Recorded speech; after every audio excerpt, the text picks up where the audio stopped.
Hello everyone, स्वागत है आप सभी का अपना यूट्यूब चैनल रहा एजुकेशन में।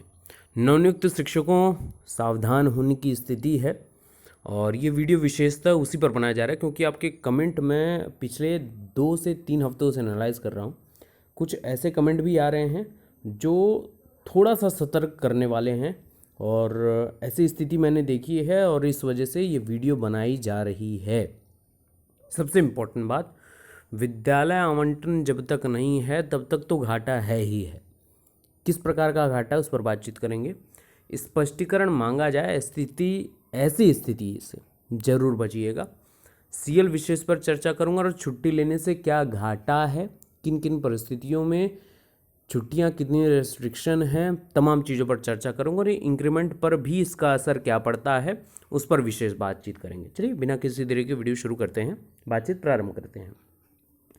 सबसे पहले विद्यालय आवंटन जब तक नहीं हुआ तब तक घाटा क्या होगा। घाटा ये होगा कि इंक्रीमेंट जो समय से लगना चाहिए वो नहीं लगेगा। इंक्रीमेंट क्या है, एक प्रश्न आया था एक मित्र का कि सर इंक्रीमेंट लगता कब है, कितना लगता है, किस प्रकार से उसका वेतन पर फर्क पड़ता है, इस पर बातचीत कर ले। तो संक्षिप्त में आपको बताऊं कि इंक्रीमेंट जो है वो 3% से लगाकर 5% छमाही के रूप में बढ़ता है। छमाही के रूप में यानी कि इंक्रीमेंट वर्ष में 2 बार बढ़ता है। इंक्रीमेंट का अर्थ ये है बढ़ना, वेतन वृद्धि। इंक्रीमेंट को डायरेक्टली अगर बोला जाए तो आपके परिप्रेक्ष्य में तो 3% से लेकर 5% तक की आपकी वेतन वृद्धि होती है। कब कब होती है? जनवरी माह में होती है और जुलाई माह में होती है, ठीक है ना। 6 माह पे यानी साल भर में 2 इंक्रीमेंट होता है और ये 2 इंक्रीमेंट 3% से लगाकर 5% के बीच में इंक्रीमेंट होता है। तो घाटा क्या है कि विद्यालय आवंटन जब तक नहीं होगा तब तक मूल वेतन के साथ साथ जो इंक्रीमेंट आपको लगने वाला है वो कैसा लगेगा। विद्यालय, यही सबसे इम्पोर्टेंट बात है। विद्यालय मिलने और विद्यालय ना मिलने पर, विद्यालय मिलते ही आपको कई ढेर सारी सुविधाएं आपकी शुरुआत हो जाएगी। विद्यालय जब तक नहीं मिल रहा तब तक आपको घाटा हो रहा है ना। तो ये आपकी एकजुटता के ऊपर भी डिपेंड करता है कि आप जो बस आदेशित किया जा रहा है कि बस हाँ चलते जाइए एक लाइन में और साइन करके फिर वापस आ जाना है, वहीं तक आप सीमित हैं या अपनी बात भी आगे बढ़ाते हैं विद्यालय आवंटन से संबंधित में, ठीक है ना। जब तक आप बोलेंगे भी नहीं इस पर तब तक ये कार्य चलता रहेगा। लेकिन जो विद्यालय आवंटन की बात है, घाटा क्या है वो मैंने आपको स्पष्ट कर दिया। आप में से कई मित्रों ने कमेंट किया था।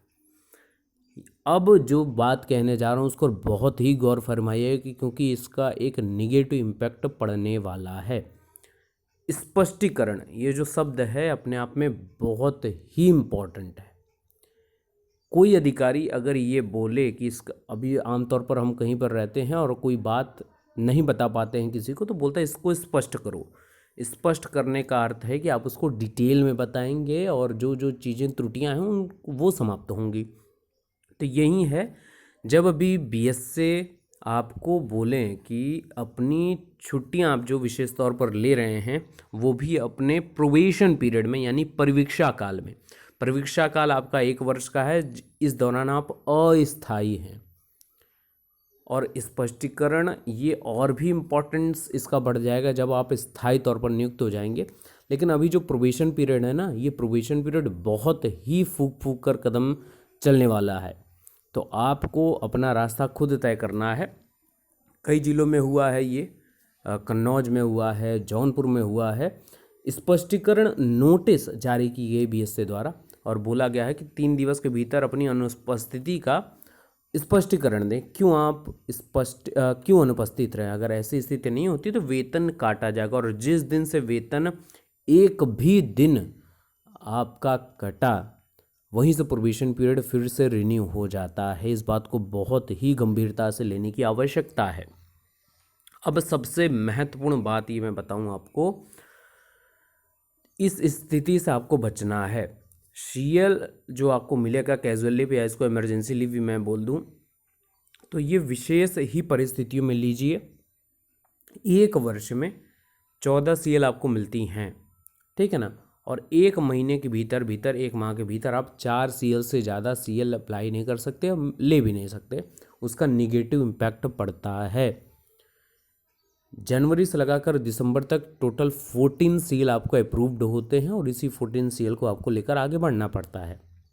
विशेष परिस्थितियों में तो ये जो छुट्टियां हैं ना, अगर आप ऐसी स्थिति पाई गई, आप अनुपस्थित पाए गए और आपके रिकॉर्ड पर यानी उपस्थिति पंजिका पर आपके अधिकारी द्वारा एब्सेंट चढ़ा दिया गया, रेड पेन चढ़ा दिया गया, चला दिया गया, तो ये बहुत बड़ा कारण बनेगा आपके इंक्रीमेंट पर असर डालने के लिए, आपके प्रमोशन पर असर डालने के लिए। क्या कारण है?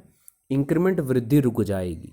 जिस स्थिति पर आप हैं, जितनी सैलरी बन रही वहीं बनेगी, बाकी के आपके स्टाफ मेंबर्स की आपके साथ जितने भी लोग हैं सबकी इंक्रीमेंट बढ़ती जाएगी और आप वैसी स्थिति में बने रहेंगे। आपका कोई इंक्रीमेंट नहीं लागू होगा और आपकी सैलरी भी बढ़ेगी नहीं।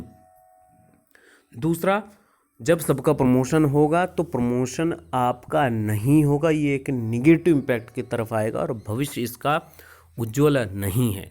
तो मुझे ये बातें बतानी थी क्योंकि कई जिलों में ऐसा है कि आप अभी प्रोबेशन पीरियड के दौरान बीएसए कार्यालय से संबंध है तो आप वहाँ पर जाते हैं सिग्नेचर करने, कई लोग गायब भी रहते हैं और फिर बीच में अधिकारी दौरा कर देते हैं और ऐसे समय पर ही ज़्यादातर होता है।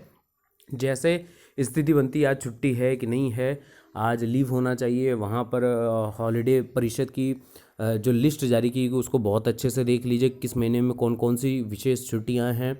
और जब तक आधिकारिक तौर पर पुष्टि ना हो जाए तब तक मत मानिए कि वहाँ छुट्टी है। किसी की मौखिक पर मुंह से बोले हुई चीज़ों पर मत विश्वास करिए। बाबू कोई चीज़ बोलते हैं, जब तक आधिकारिक तौर पर और आप जिस ज़िले में नियुक्त हुए उस ज़िले का आपको एक ग्रुप बनाया गया होगा या अपने जितने भी साथी हैं वो सब ग्रुप क्रिएट करके उनसे जुड़ जाइए ताकि आधिकारिक तौर पर जो भी पुष्टियां होती हैं, एसआरजी लोग की टीम है, एआरपी लोगों की टीम है, जिसके भी जरिए व्हाट्सएप ग्रुप में जुड़ जाइए ताकि आपको आधिकारिक तौर पर पुष्टि हो सके कि हाँ लीव है नहीं है।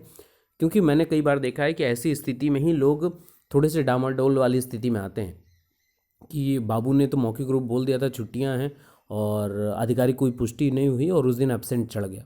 तो ये ओवरऑल इम्पैक्ट आपके ऊपर पड़ेगा, बाबू के ऊपर नहीं पड़ेगा, ना किसी और के ऊपर कहने पर पड़ेगा। ये आपका व्यक्तिगत नौकरी है तो इसको बचाना भी आपको है, ठीक है ना। और मैं ज़्यादा नहीं बोलूँगा, आप लोग नवनियुक्त शिक्षक हैं और आप भी इतनी मैच्योरिटी स्टेट पे हैं कि आप अपना भला क्या है बुरा क्या है वो बहुत बेहतर से समझ सकते हैं, है ना। और इसी नौकरी के लिए कितनी जिद्दोजहद की है, कितना संघर्ष किया है आपने ही नहीं वरन आपके पूरे परिवार ने आपका साथ दिया है इस स्थिति पर पहुंचने के लिए।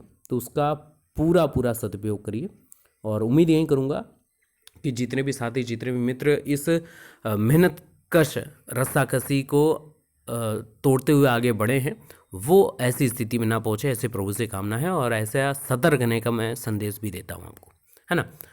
तो पूरी तरीके से सजग रहिए, प्रोबेशन पीरियड को बहुत अच्छे से निभाइए और आगे का भविष्य भी आपका उज्जवल रहेगा, ऐसी प्रभु से कामना है। Best of luck, thank you so much.